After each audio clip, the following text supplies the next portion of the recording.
Assalamualaikum warahmatullahi wabarakatuh. Perkenalkan, nama saya Farel Aditya Wagizen dari kelas 11 MIPA 3. Saya ingin mengerjakan remedial sejarah Indonesia tentang perlawanan rakyat Indonesia terhadap Jepang.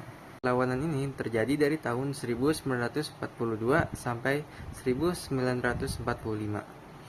Perlawanan ini muncul sebagai reaksi atas kekejaman, penindasan, dan kebijakan ekspoliasi Jepang yang memberatkan rakyat.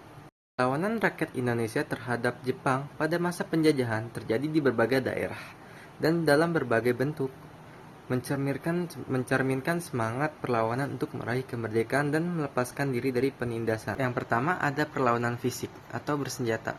Perlawanan ini dilakukan secara langsung dengan senjata, baik oleh rakyat maupun tokoh-tokoh pergerakannya. Contoh-contohnya itu adalah pemberontakan PETA di Blitar pada tahun 1945 yang dipimpin oleh Supriyadi. Penyebab peperangan ini terjadi karena kekejaman tentara Jepang, kerja paksa atau romusa, dan penindasan terhadap rakyat.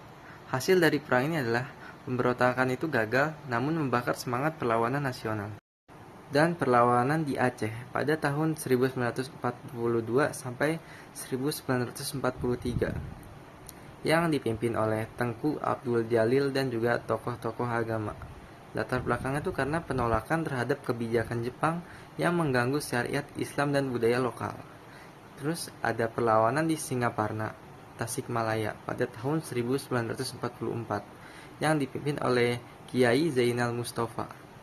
Penyebabnya adalah penolakan terhadap praktik Seikere atau penghormatan ke arah matahari yang dianggap bertentangan dengan ajaran Islam.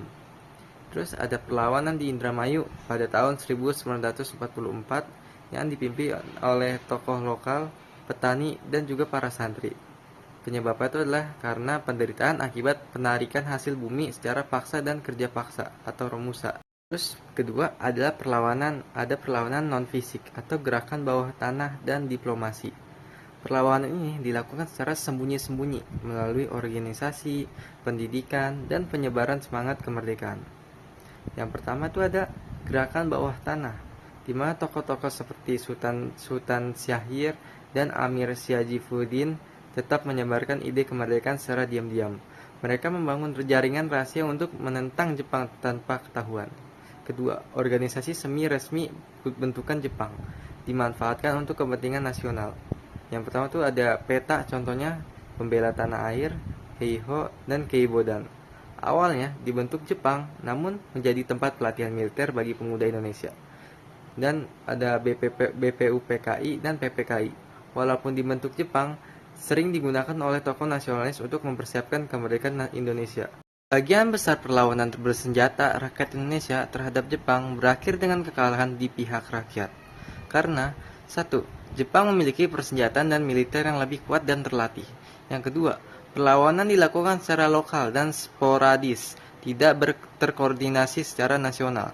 Yang ketiga, Jepang bertindak sangat represif dan brutal terhadap pemberontakan, termasuk menangkap, menyiksa, bahkan mengeksekusi pemimpin.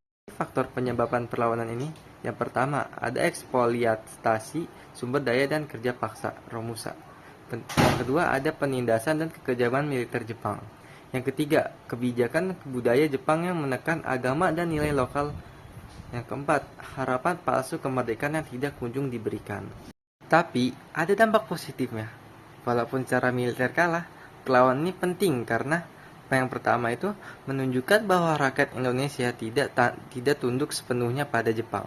Yang kedua, meningkatkan semangat nasionalisme dan memperkuat tekad untuk merdeka. Yang ketiga, melatih kemampuan militer pejuang Indonesia, terutama lewat organisasi seperti PETA yang kelak berguna saat revolusi fisik. Jadi, secara militer Jepang menang, tapi secara moral dan semangat nasional, rakyat Indonesia yang menang dalam jangka panjang.